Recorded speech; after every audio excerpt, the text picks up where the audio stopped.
Vou pedir para você ficar em pé mais uma vez, para nós lermos a palavra do Senhor.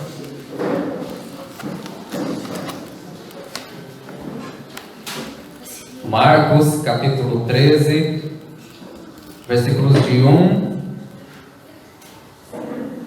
a 2. Só vamos ler 2 versículos. Ao sair Jesus do templo, disse-lhe um dos seus discípulos: Mestre, que pedras, que construções! Mas Jesus lhe disse: Vês estas grandes construções? Não ficará pedra sobre pedra que não seja derribada. Vamos dizer juntos esta última frase? Não ficará pedra sobre pedra que não seja derribada. Amém. Oremos. Senhor, nosso Deus e nosso Pai, nós estamos aqui diante de uma profecia do nosso Senhor Jesus Cristo, que disse aos seus discípulos que o templo de Jerusalém seria derrubado. Embora lindo, embora imponente, bonito, embora talvez a construção ou uma das construções mais belas da antiguidade, que aquilo não ia ficar de pé. Nos ajuda, Senhor, em nome de Jesus Cristo, a extrairmos as mais importantes lições deste fato bíblico e também deste fato histórico, Senhor, pois desde o ano 70 depois de Cristo, ano em que este templo foi derrubado, não foi mais reconstruído. Nos ensina, Senhor, pela Tua palavra, é o que nós te pedimos, em nome de Jesus. Amém. Graças a Deus, os irmãos podem se assentar, em nome de Jesus. Ficou aqui até uma varinha aqui, ó. Graças a Deus. Não feche a sua Bíblia, vamos ler juntos aqui. Terça-feira, ainda estamos na terça-feira.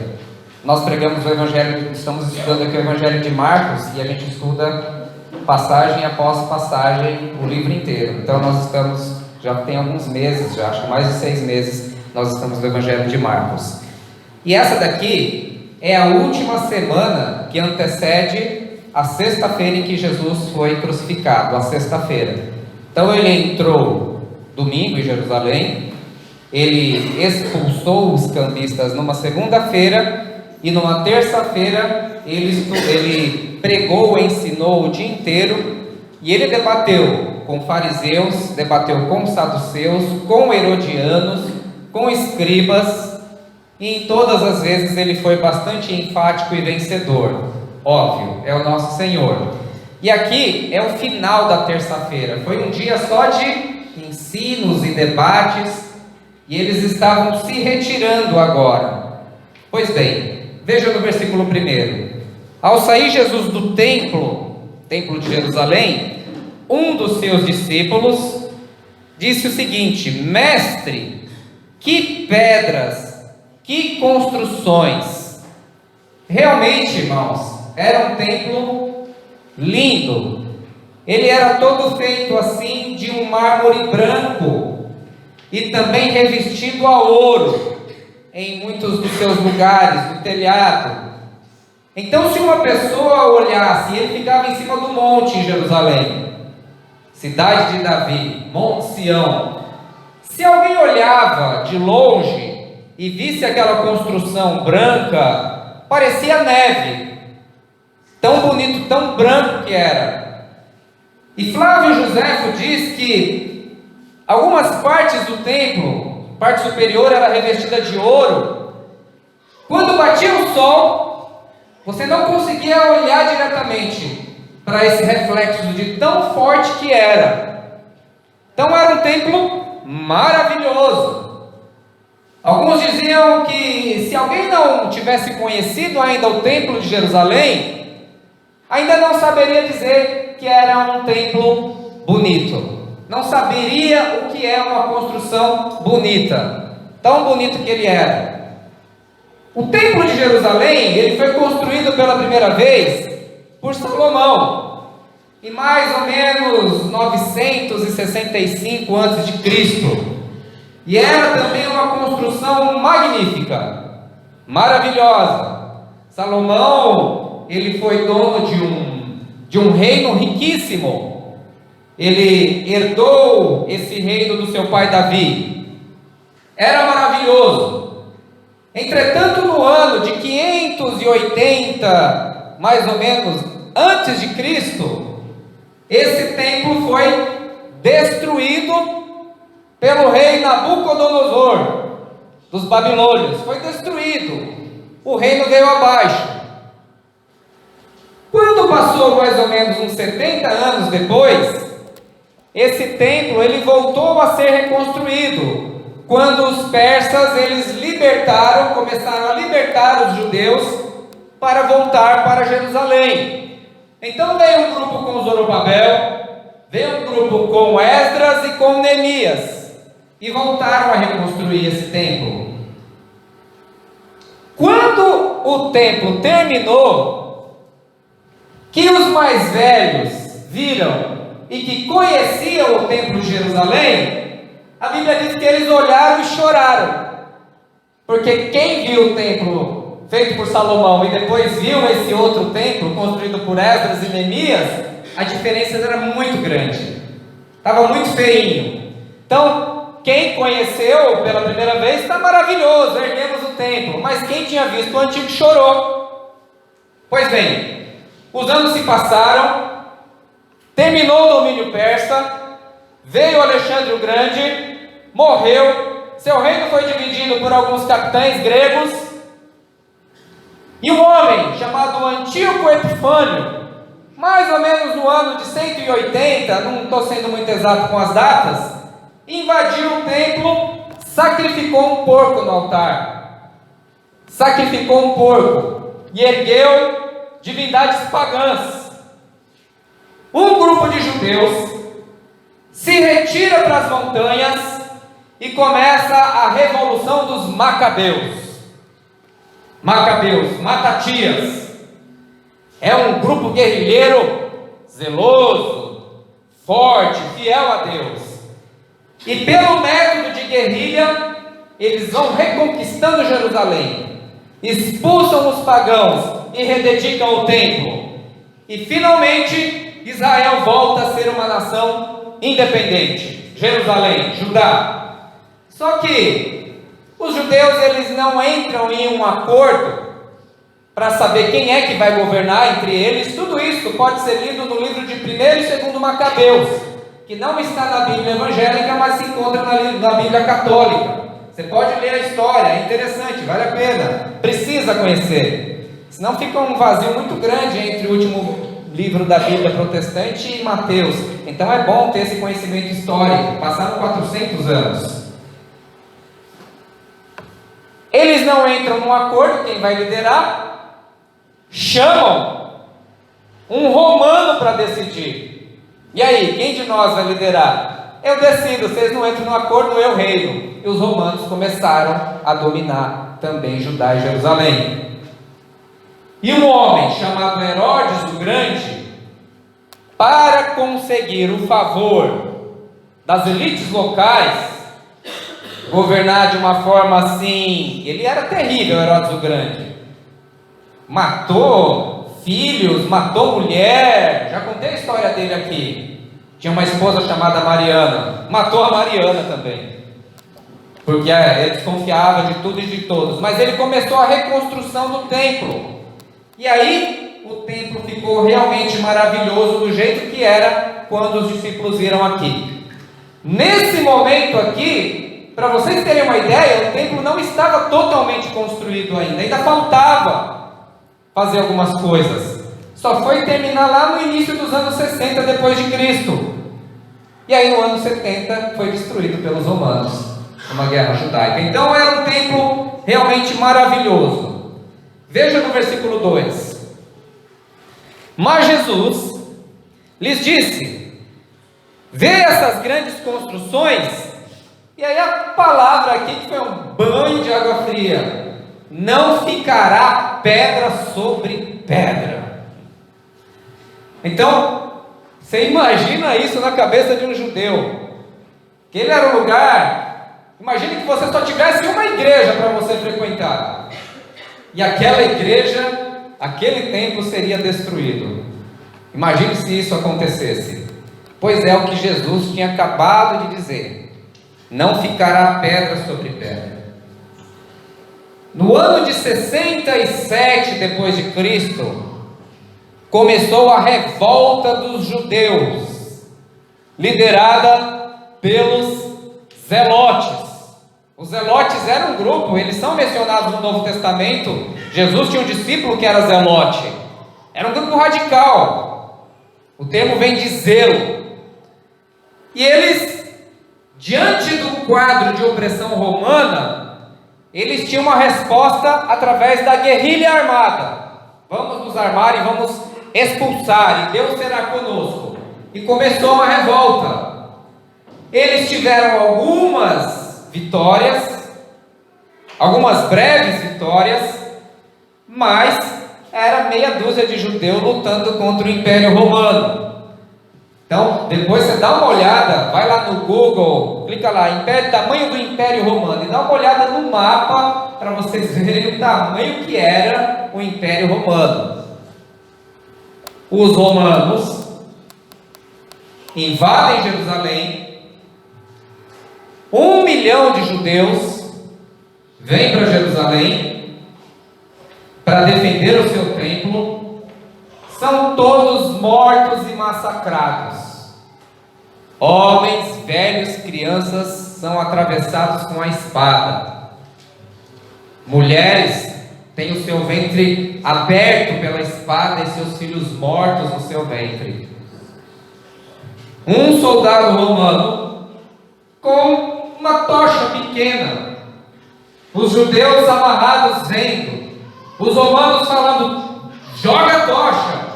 Ele joga uma tocha por uma janela, ela entra, rapidamente começa um fogareio, e as vozes dos judeus chorando por verem o seu templo sendo queimado, completamente destruído, completamente arrasado. Jesus disse que isso ia acontecer aproximadamente 30 anos antes que acontecesse, um pouco mais que 30 anos. Veio ao chão. Judá e Jerusalém deixaram de existir enquanto país, enquanto unidade política, e os judeus que sobraram se tornaram peregrinos e se espalharam pelo mundo. Vocês sabem disso. Vocês sabem disso. Tanto que na Segunda Guerra Mundial, na Alemanha, foram mortos 6 milhões de judeus. Os judeus se espalharam pela Europa e nunca tiveram paz em sua vida. A verdade é essa: nunca tiveram paz. Em meados do século passado, 1948, a Organização das Nações Unidas refundou o Estado de Israel ali, e começaram a levar de volta os judeus para Israel. E eu não vou me aprofundar nesse assunto, porém vocês sabem que aquilo é um barril de pólvora, faixa de Gaza, Palestina. Os caras andam armados com metralhadora, ataques terroristas, terrorismo de Estado, dizem alguns. Até hoje aquilo ali é complicado. Os irmãos sabem que aquele lugar ali é um barril de pólvora. Israel e a guerra entre Israel e os palestinos, os judeus, os muçulmanos, tem alguns cristãos ali também. Aquilo ali é complicado. Jerusalém é um lugar muito complicado, mas não existe templo de Israel até hoje. Foi derrubado em 70 depois de Cristo. Até hoje, o que tem lá, pastor? Tem uma mesquita lá. Tem uma mesquita. Tem um pedacinho do muro ali das Lamentações, tem uma mesquita. Dizem alguns que em algum momento do dia, em algum momento, algum judeu vai ali querer derrubar aquela mesquita e construir alguns radicais pensam e desejam que isso aconteça, que seja reconstruído o templo ali. Mas o fato é que hoje o templo não existe mais, acabou o templo. Então, só fiquei nesses 2 versículos porque no próximo discurso de Jesus ele vai falar um pouco mais sobre o futuro daquele momento. Hoje nós vamos ficar somente meditando um pouco na derrubada aí do templo de Jerusalém. E eu vou procurar extrair algumas lições, levando em consideração tudo o que aconteceu, mesmo a destruição do templo. Então já estou levando em consideração o cumprimento da profecia de Jesus. O que nós podemos aprender aqui? Eu acredito que são lições bem importantes e práticas para a nossa vida. Em primeiro lugar, um texto como esse nos ensina que, por mais seguro, por mais grandioso, por mais fabuloso, por mais precioso que seja algum tipo de objeto, nós não podemos colocar a nossa esperança em algum tipo de objeto material. Não podemos pôr esperança em algum tipo de objeto material, por mais grandioso que seja. Como eu disse, o templo de Israel ele era soberbo, maravilhoso, ele era lindo, ele tinha sido construído por permissão divina, por Salomão, e depois reconstruído e adornado por Herodes. Era de Deus, não foi uma iniciativa meramente humana, era de Deus aquilo ali, e era uma das construções mais belas da história. Agora, imagina você na cabeça de um judeu. O judeu desde criança ele aprende o quê? Que ele é descendência de Abraão, que ele é descendência de Isaac, é descendência de Jacó, que ele é descendência de Davi, de Salomão.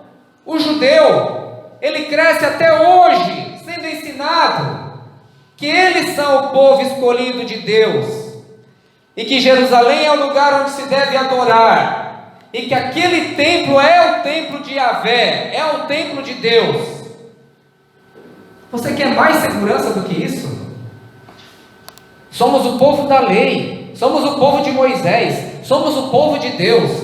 Nosso rei foi Davi. Quantos salmos falam sobre o Monte Sião, onde estava voltado o templo? Quantos salmos de peregrinação nós temos no Antigo Testamento falando dos peregrinos que iam de ano em ano ao templo adorar, sacrificar? Quer mais segurança do que isso?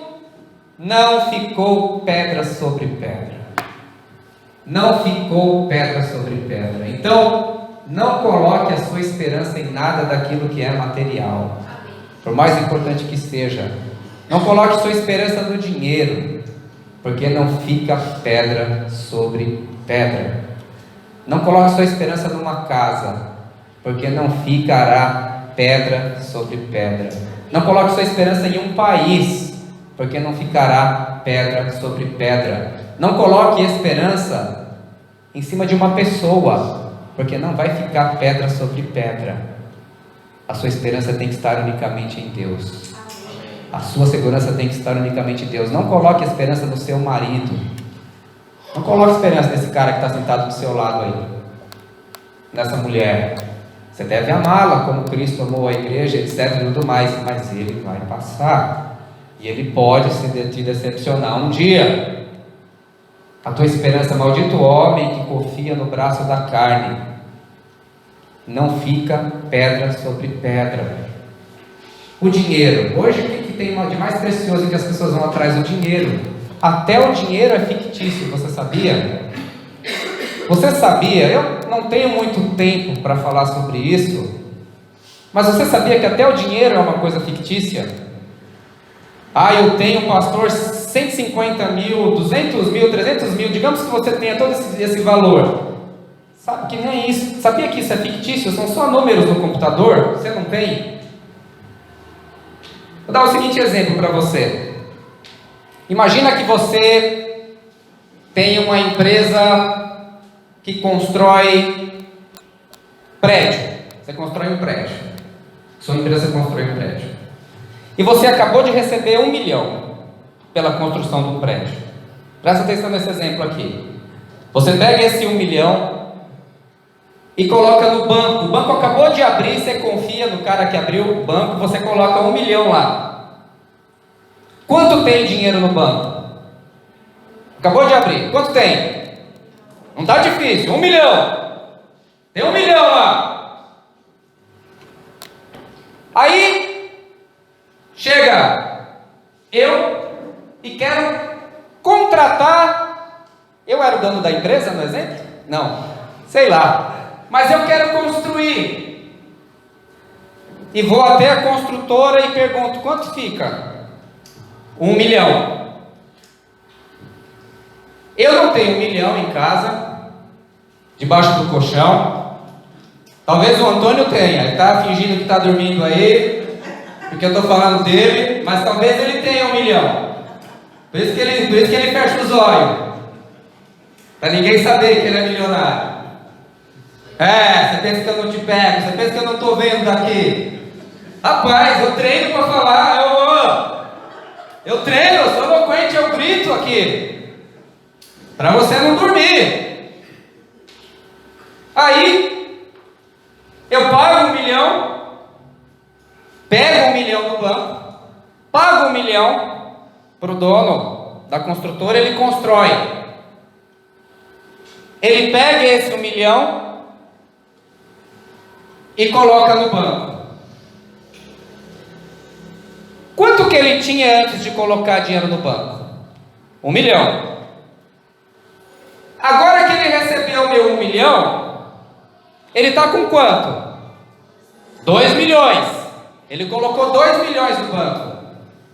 Mas quanto dinheiro tem circulando? Apenas 1 milhão. Entendeu o raciocínio? E aí se vem um terceiro e quer construir um outro prédio e vai pagar 1 milhão, ele vai pegar 1 milhão no banco e faz o mesmo processo, pega 1 milhão, paga 1 milhão, a construtora vai lá e coloca 1 milhão no banco. Quanto que o dono da construtora tem? 3 milhões. Mas quanto dinheiro de verdade tem circulando? 1 milhão. Tanto é que se ele tentar tirar os 3 milhões de uma vez, não vai ter. Tudo que é sólido se desmancha no ar, meus irmãos. Se todo mundo aqui, nessa sala aqui, pastor, eu não tenho muito dinheiro, mas se todo mundo aqui for no banco falar e retirar o pouco que tem, o banco não tem para te pagar no dia. Você acredita? Porque, e se todo mundo no Brasil resolver ir lá e sacar todo o dinheiro, não tem. Porque o dinheiro real mesmo deve ter 5 ou 10%. O resto é tudo promessa de pagamento. Tudo que é sólido se desmancha no ar. Não coloque sua esperança nas coisas materiais, porque não ficará pedra sobre pedra. Não ficará pedra sobre pedra. Você se lembra? Os mais velhos lembram que teve o crash da bolsa aí, a bolsa de valores de Nova York em 1929 quebrou. Foi uma quebradeira de bolsa. O pessoal começou a se matar, se suicidar, porque todo o dinheiro que tinha investido numa ação. Depois teve o problema dos imóveis nos Estados Unidos. Vocês se lembram, os mais velhos aqui, lembra quando o Fernando Collor de Mello foi e reteve os bens da poupança? E até hoje a gente tem ação judicial discutindo esses valores aí, porque o cara reteve o dinheiro da poupança e não foi pago devidamente devolvido, e se discute isso até hoje. Não é mesmo? Não fica pedra sobre pedra. Hoje eu conversando com meu vizinho, não, porque um cara ia me pagar uma dívida, mas ele falou para esperar porque ia sair o dinheiro do precatório. Meu, o cara tinha um casarão, só que o casarão dele ficava no lugar onde ia passar uma estrada. O Estado foi lá e tomou a casa. Desapropriação.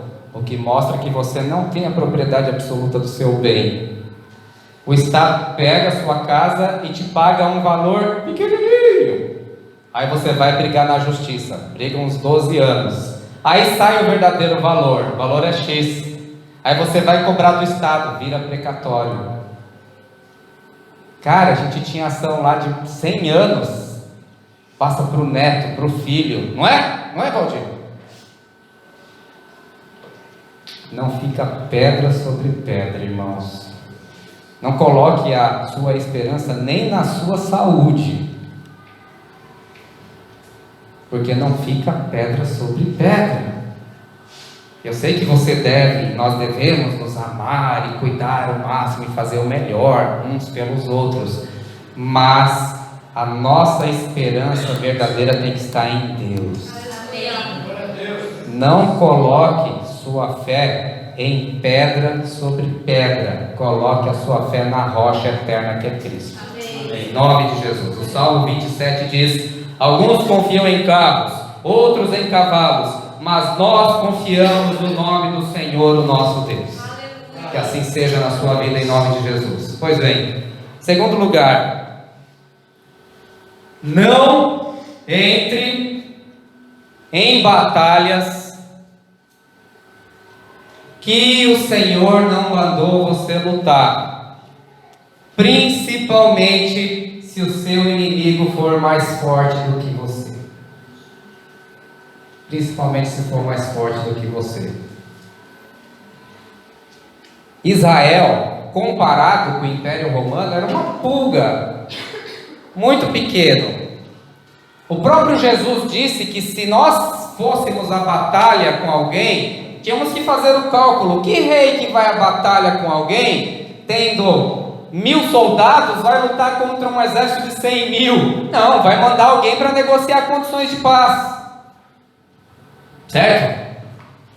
Ah, pastor, mas e Davi e Golias?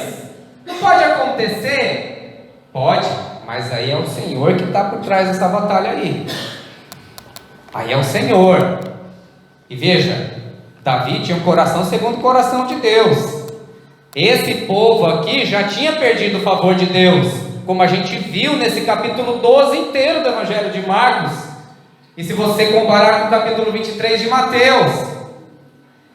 Então, algumas vezes, se você estiver em menor número, se você for mais fraco, e Deus estiver contigo, e for uma batalha que o Senhor mandou você entrar, entra que você vence, em nome de Jesus. Mas se Ele não fez, não entra. Se Ele não fez, não entra, porque vai acontecer aquilo que é da natureza. Você vai perder. Você vai bater de frente com alguém mais forte do que você vai perder. Eu nunca vou sair na mão com o Antônio. Eu sempre pego o Antônio, amanhã ele vai brigar comigo, porque eu sei que eu vou apanhar. Sei lá, acho que eu só consigo brigar com o Davi. Olha o tamanho, olha o meu tamanho. Talvez até a Natália me ponha para correr. Também não é assim, estou exagerando. Uma vez eu trabalhei no escritório de advocacia, que tinha aproximadamente lá na Avenida Paulista, 150 advogados, 300 estagiários. Eu sempre conto essa história lá no trabalho. Aí tinha uma advogada lá que era folgada, mulher. Nossa, mano, vixe, era folgada aquela mulher, ela oprimia. Aí um dia ela falou mais brava comigo, eu olhei na cara dela e falei: não estou gostando do tom da sua voz. Olhei na cara dela, ela deu uma tremida assim. Fui mandado embora.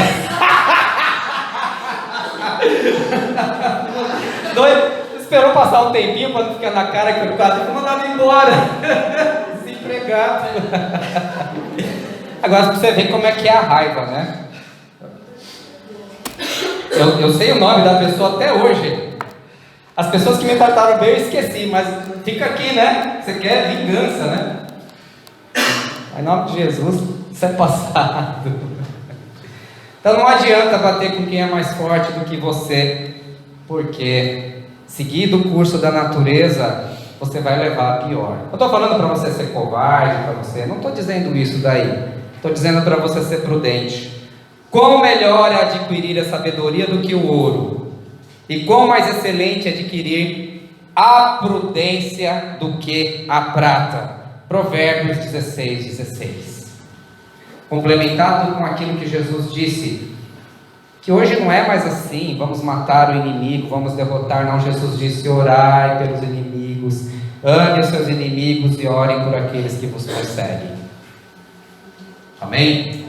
Prudência sempre em nome de Jesus. Irmãos, cuidado para não ser influenciado por ideias extremistas. Cuidado. Vou explicar o que é isso. Havia um grupo em Israel, eu já falei sobre eles. O nome deles era Zelotes. O nome Zelote vem de zelo. É inspirado em Finéias. Números 25:11. Finéias foi aquele cara que, quando veio uma praga sobre Israel, porque Israel estava tendo casamentos mistos, esse Finéias, no momento da maior angústia que o povo estava passando, um homem pegou a sua mulher midianita e levou para dentro da sua tenda, quando já era público e notório que Israel estava sofrendo por causa desse tipo de união. Esse Finéias pegou uma lança, entrou na tenda e atravessou, matou o cara e a mulher dele, atravessou pelo ventre. Era filho de sacerdote, naquele tempo o pastor fazia isso. A ovelha não obedecesse, mete a lança nele. Hoje não pode mais fazer isso, ainda bem, né? Samuel cortava a cabeça. Aí o texto diz que o zelo de Finéias afastou a ira do Senhor. Então eles tinham, daí vinha Zelote, zeloso. E esses caras, eles eram guerreiros. Eles tinham uma mentalidade revolucionária. Tipo assim, nós vamos lutar em nome de Yahvé e vamos matar todo mundo aí que não se conformar. Várias vezes eles tentaram fazer isso. No ano de 67 depois de Cristo, eles organizaram um grupo e conseguiram convencer parte da população a aderir a esse tipo de luta contra o exército romano. A luta armada, extremista, radical. Não foi Deus que chegou para ele e falou: entra na luta que vocês vão vencer. Não, eles mesmo. É claro que uma pessoa extremista, ela acha que Deus está do lado dela. Ela acha que Deus está do lado dela. Esses homens, eles tiveram algumas vitórias, eles mataram algumas personalidades romanas importantes, mas depois foram trucidados. Acabou. Flávio Joséfo, que é um historiador judeu, ele chamava os zelotes de uma seita vil e irresponsável que levou os judeus à guerra. Meus irmãos, pensa bem comigo. Olha o resultado disso. Eles perderam o país deles. No ano 70 depois de Cristo acabou. E se só tem judeu no mundo hoje, porque provavelmente há um propósito divino para esse povo aí. Porque nenhum outro povo sobrevive assim. Deve ter uma proteção divina aí por trás. Mas olha o que uma atitude extremista e radical causou. Aliás, extremista, radical não. Veja, ser radical é diferente de ser extremista. Radical vem de raiz. É você viver a raiz daquilo que você acredita. Então eu sou um cristão radical, tá certo? Você tenta viver o evangelho na sua raiz, na sua integridade. Isso é ser radical. O que é ser extremista? Extremista é ser completamente desequilibrado. É algo que beira a fronteira da loucura. É alguém completamente obtuso, que não consegue conviver com o diferente e nem ouvir uma opinião diferente da sua. E o extremista é sempre violento. Por exemplo, extremismo religioso, o Estado Islâmico, lembra? O Estado Islâmico conquistou partes ali da Síria e do Iraque, e as suas ideias extremistas atraíram jovens do mundo inteiro. Acho que mais de 1 milhão de jovens deixaram a Inglaterra, deixaram o Canadá, deixaram o Brasil, deixaram países europeus para ir lá no deserto lutar com os caras. E como que isso veio? Através da internet. Você pensar, é extremista, não me pegaria. Pois veja, pegou filho de muita gente. Pegou filho de muita gente. Eu tenho um amigo que eu almocei com ele esses dias. Conheço a família, já fazia um tempo que eu não via. E ele tinha uma irmã. Tem uma irmã. E tinha uma foto da irmã lá, poderia ser uma menina como qualquer outra de vocês aí. Seus 18, 17, 18 anos. Mais velha do que a Natália. Era ser uma jovem. Mas ela aderiu ao extremismo político, a um radicalismo. Estou usando radicalismo num sentido bem negativo aqui. Falando de gente aqui. Então, tudo que era protesto, ela estava lá. Protesto contra o governo, protesto, greve, não sei o que lá. Ela estava lá. Isso não é necessariamente ruim, é o exercício da sua democracia. Mas ela entrou tão forte nisso, que dentro desse grupo, o sexo era livre, as drogas eram livres, rejeitou toda forma de padrão judaico-cristão para aderir a uma forma de amor livre. Meus irmãos, essa menina hoje está um bagaço. Agora você imagina, saúde, problema com a polícia, delegado. Não é errado você lutar por uma causa justa, mas todo extremista acha que a sua causa é justa. E isso às vezes, irmãos, acontece dentro da nossa casa. Dentro da nossa casa, quando você menos percebe, um filho seu aderiu a uma ideia assim, você perdeu. Perdeu. O extremismo, ele é sempre um extremo. A ideia, na sua base, ela pode até ser relativamente boa, mas quando você menos percebe, a pessoa já se radicalizou no mau sentido.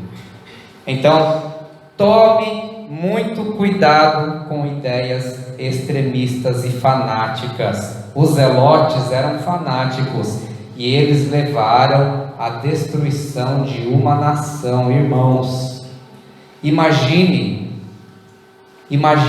quando o poder político fica na mão de pessoas extremistas e fanáticas. O que pode acontecer com uma nação assim, irmãos?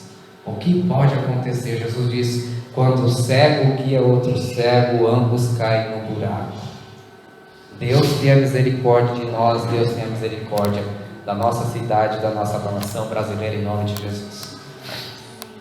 Tiago 3,17 diz: porém, a sabedoria que vem do alto é antes de tudo pura, depois pacífica, moderada, tratável, cheia de misericórdia e de bons frutos. Percebe? Tratável, moderada, cheia de misericórdia, não é fanática. Cristão não é fanático, não deve ser fanático. O cristão deve ser uma pessoa moderada, tratável e cheia de misericórdia. Não se apegue a nenhuma ideia extremista, e cuidado para que seus filhos não se apeguem também, em nome de Jesus. Cuidado, hein, bebê? Não vai entrar em nenhuma ideia extremista. Confia no papai, viu? Fala com o papai. Conversa com a gente aí. Para terminar, irmãos, cuidado para você não se apegar a uma ideia destruidora, a uma teologia destruidora. Cuidado. Cuidado. Veja, nos tempos de Jeremias, quando tinha o primeiro templo, os judeus, esse termo judeu ainda não era usado, só foi usado depois, cito só como referência. Tempo de Jeremias, profeta Jeremias, estamos aqui quase 400 antes de Cristo. Os judeus, eles entendiam, ou um grupo deles, que Jerusalém nunca cairia pelo fato do templo de Deus estar em Jerusalém. Então eles achavam que sempre iriam vencer os inimigos. Isso é uma teologia triunfalista. Alguns chamavam isso de templolatria. O cara chama assim: nada vai acontecer com Jerusalém porque o templo está construído aqui.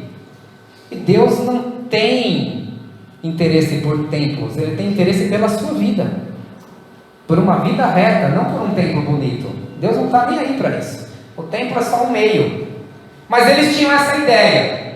O profeta Jeremias, o tempo todo ele dizia: olha, não vai enfrentar os babilônios que vocês vão perder. Ele diz, lê lá o livro de Jeremias depois.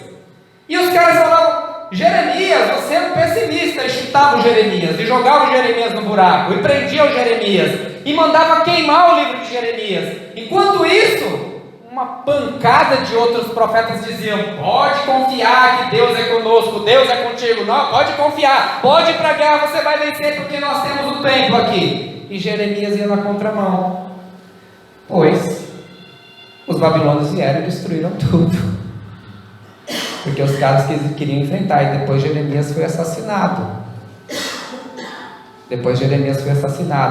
Então você percebe, a fé numa ideia errada pode levar uma pessoa à destruição, uma nação inteira. Depois, agora que já no tempo de Jesus, eles achavam que havia um Messias que ia libertar eles do jugo romano. E o tempo todo no ministério de Jesus ele estava dizendo: eu não sou esse tipo de homem, porque meu reino não é desse mundo. Mas o tempo todo se levantava alguém dizendo: eu vou libertar, Deus me escolheu. Falsos cristos, falsos messias. E essa fé de que Deus estava com eles, independentemente de qualquer coisa, os levou à destruição. Uma teologia errada. Cuidado com teologias erradas. Você imagina um homem bomba. No Brasil, graças a Deus, ainda não.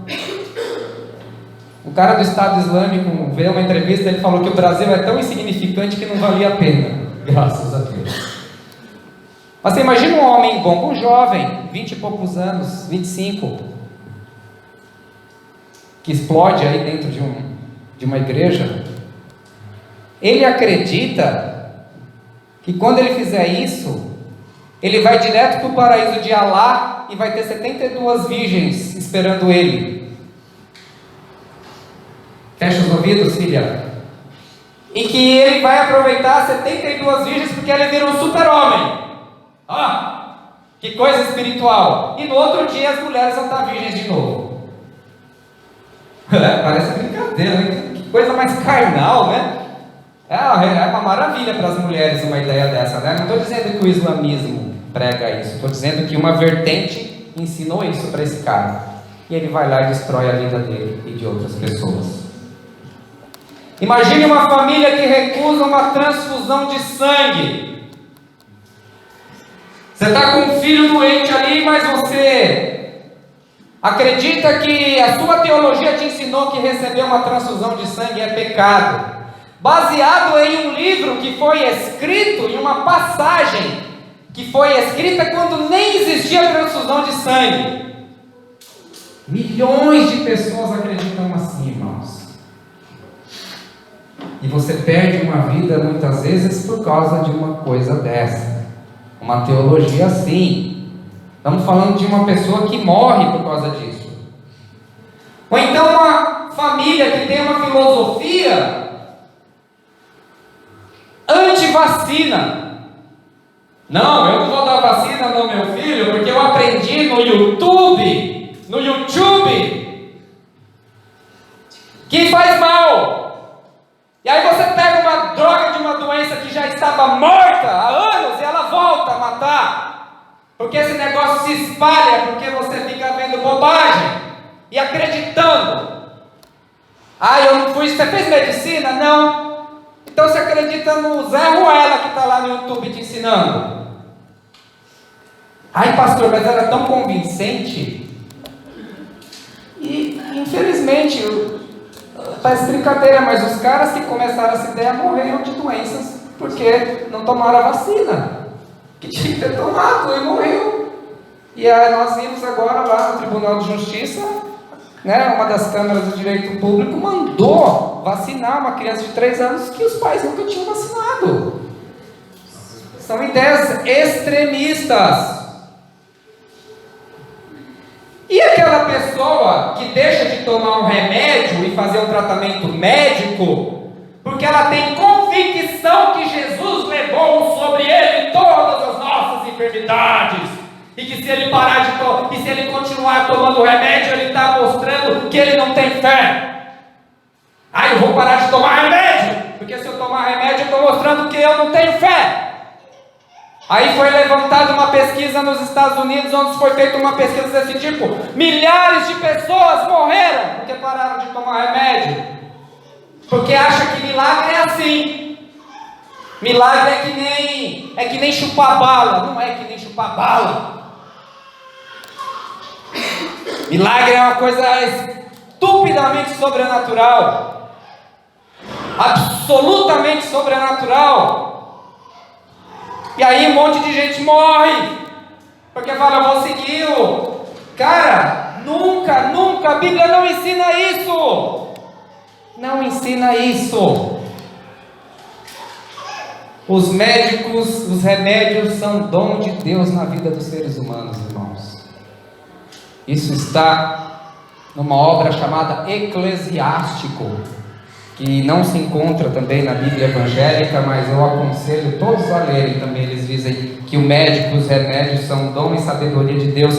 Tiago diz que toda sabedoria e todo dom perfeito vem do alto, do Pai das luzes, onde não há mudança nem sombra de variação. E esses homens que ensinam isso estão com sangue em suas mãos. Estão com o sangue dessas pessoas em suas mãos. Mas não é só cristão que faz isso. Pessoas famosas. Peço a licença de mencionar Steve Jobs, da Apple.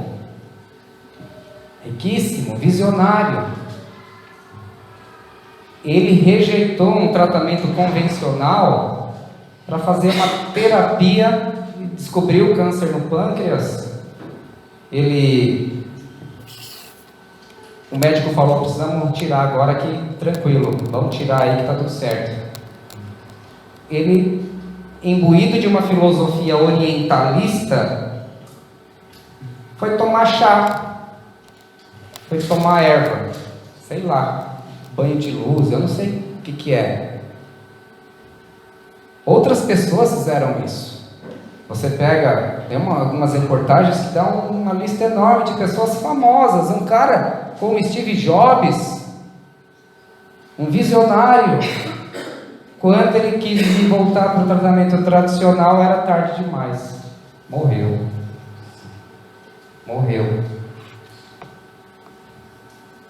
Jim Jones, um pastor norte-americano, década de 60, criou uma igreja chamada Templo para Todos os Povos.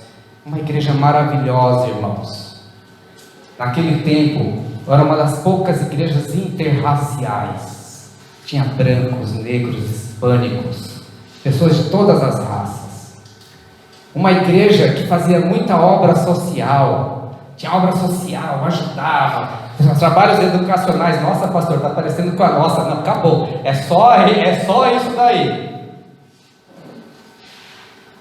Pois esse homem não convenceu quase 1.000 pessoas a cometerem um suicídio coletivo, quando eles foram para uma Guiana aqui na América do Sul, tentando reviver o modo do Novo Testamento, uma comunidade de bens. Depois você pesquisa a respeito. São ideias extremistas e teologias que podem levar uma pessoa à destruição.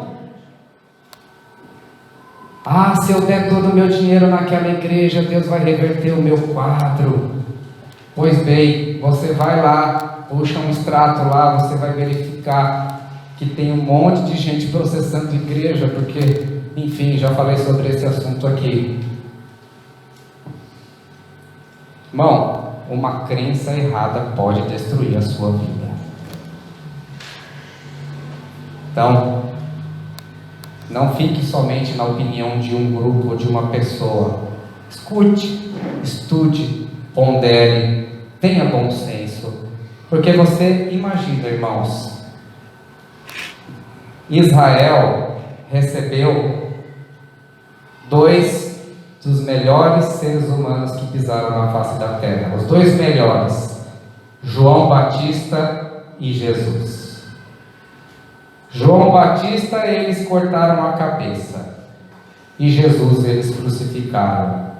Há uma tendência natural do populacho em achar que os bons são fracos e que gente boa mesmo é gente radical, que quer guerra, que quer morte, que quer sangue, que quer arma. Se Israel tivesse conhecido o tempo da sua visitação, não teria sido destruído o templo, e eles talvez existissem como unidade política sem ter sido destruído no ano 70 depois de Cristo.